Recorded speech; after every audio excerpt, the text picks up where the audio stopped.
SLBC సొరంగ పనులను వీలైనంత త్వరగా పునఃప్రారంభించాలని నీటిపారుదల శాఖ మంత్రి ఉత్తమ్ కుమార్ రెడ్డి అధికారులను ఆదేశించారు. నీటిపారుదల శాఖ ఉన్నతాధికారులు, ఇంజనీర్లతో మంత్రి సచివాలయంలో ఉన్నత స్థాయి సమీక్ష నిర్వహించారు. ఎస్ఎల్బీసీకి చర్చించేందుకు CM Revanth Reddy, deputy CM బట్టి విక్రమార్క త్వరలోనే సమావేశం ఏర్పాటు చేస్తారని తెలిపారు. సొరంగం ప్రమాదం అనంతరం నిపుణుల కమిటీ సిఫార్సుల ఆధారంగా పనులు తిరిగి ప్రారంభిస్తున్నట్లు చెప్పారు. ఎన్జీఆర్ఐ ద్వారా హెలికాప్టర్ మౌంటెడ్ పరికరాలను ఉపయోగించి ఎలక్ట్రోమాగ్నెటిక్ సర్వే చేపడుతున్నట్లు ఉత్తమ్ తెలిపారు. భూగర్భం కింద కిలోమీటర్ వరకు ఏవైనా ఆటంకాలు ఉంటే ఈ సర్వే ద్వారా తేలుతోందన్నారు. జియోలాజికల్ సర్వే ఆఫ్ ఇండియా కూడా భాగస్వామ్యం వహిస్తుందన్నారు.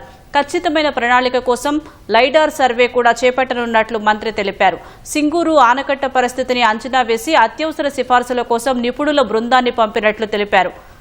సమ్మక్క సాగర్ ద్వారా ఛత్తీస్గఢ్లో ముంపునకు గురయ్యే ప్రాంతానికి సంబంధించి ఐఐటి ఖరగ్పూర్ నుంచి అధ్యయన నివేదిక అందినట్లు అధికారులు తెలిపారు. ఈ ప్రాజెక్టుకు ఛత్తీస్గఢ్ ప్రభుత్వం నుంచి అవసరమైన నిరభ్యంతర పత్రం పొందేందుకు రాష్ట్ర ప్రభుత్వం తగిన చర్యలు తీసుకుంటుందని ఉత్తమ్ కుమార్ రెడ్డి చెప్పారు.